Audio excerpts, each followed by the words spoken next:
So, I recently got Ghost Recon Wildlands for my PS4, and I wanted to talk about it because it's a big game, so it's going to take a while to get to that big fancy review. So, let's have some impressions right here.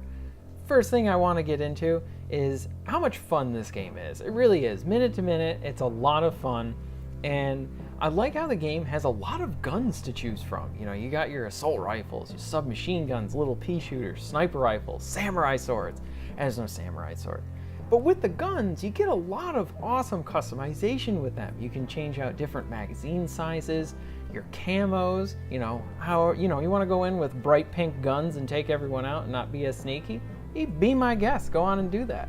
Change out the scopes, change out the barrels, the stocks, all that stuff, and all those are the collectibles that you find throughout the map. I really like that stuff. Now with the guns, the shooting is really good. It's a lot of fun. And it's a third-person shooter, as you're seeing from the gameplay, but what I like with it is it gives you an option to aim in first person. So if you would like more precision while you're shooting, you can do that. I like that it is there if you want it, and it does help in certain shootout situations where you're trying to like nick a guy in the knee or hit him in the head. The first-person aiming helps out a lot. Unlike a lot of Ubisoft open world games, this one doesn't seem to be as restrictive from the outset. As a good example, in Assassin's Creed 3, it pretty much holds your hand and forces you to go through these tedious tutorials for about half the game. It's kind of condescending, especially in a series like Assassin's Creed, because, well, there's been plenty more entries before it, and I know you gotta kind of take it from the perspective that, oh, maybe someone's playing this for the first time. That's fine. Give them the basics and let them go. In Ghost Recon, what I like, they give you a bunch of things in these quick pictures. So it's like stealth is being sneaky and crouching, and shooting is pulling a trigger at somebody. So they're really basic, but it works, and it lets you just get into the action very quickly. Along with that, the open world, they don't section off any part of the open world where you can't go to. All of it's open to you, hence the open world, and you can go anywhere right from the beginning. They land you in Bolivia and they say, hey, go shoot some cartelians, take them out, and save the locals. And you can go anywhere. You can go in the beginning area. I mean, each region kind of has a different level of difficulty according to the map. That's what it says. So you might walk into a harder area, but what I do like is that they don't say you can't go there. You can go wherever you want. That's really nice and something cool to see, especially in a Ubisoft game. The stealth is also a lot of fun in this game.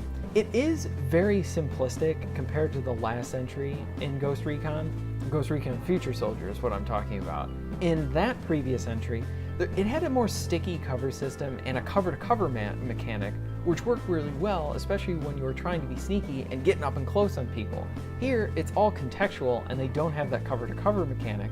While I do miss it, and it's not terrible in this game, I do wish it did have it. I think it would have added some more, I don't know, structure or just seamlessness with the stealth, something better, quicker. I think quicker is the right word for it. Quicker with the stealth, think Splinter Cell.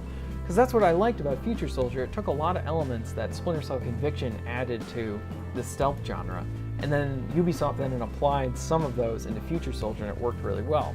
So, while the stealth isn't the best here in Wildlands, it is pretty good, and maybe they had some struggling bits because it is an open world game, and they wanted to try and fit that all in. But I will say this, you can say whatever you want about the first Watch Dogs, but it had a really good cover system, and if they just took that, because Watch Dogs was an open world game, and applied it to Ghost Recon Wildlands, I think that would have worked out really well. The one thing that is extremely apparent right after the second mission is how repetitive the structure is in Ghost Recon Wildlands.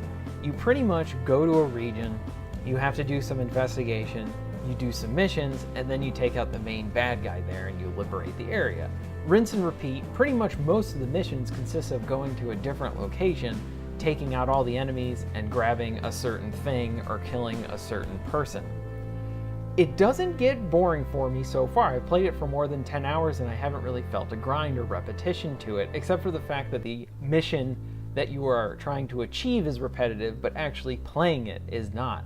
And I think this is due to the fact that the gameplay is a lot of fun and gives you a decent amount of choice with it. In addition to that, playing this in co-op is even better.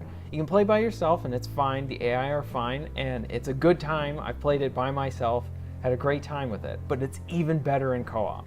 So if you have one friend to play with you, that's fine, or if you got a whole squad together for a team of 4, I think you'll have a blast with this game. It does kind of have a bit of a feeling of Mercenaries kind of meets Ghost Recon, as if they kind of jumbled those two franchises together. But I will say that if you haven't given this a try and you're looking for something to give you a lot of bang for your buck, I think you'll enjoy this. Just go into it knowing that the design of the missions, basically going from base to base, taking it out, is the same going through. So thank you very much for watching. I hope you enjoyed the video. If you enjoyed the video, leave me a like. And if you want to see more content like this, please subscribe. I'll see you next time.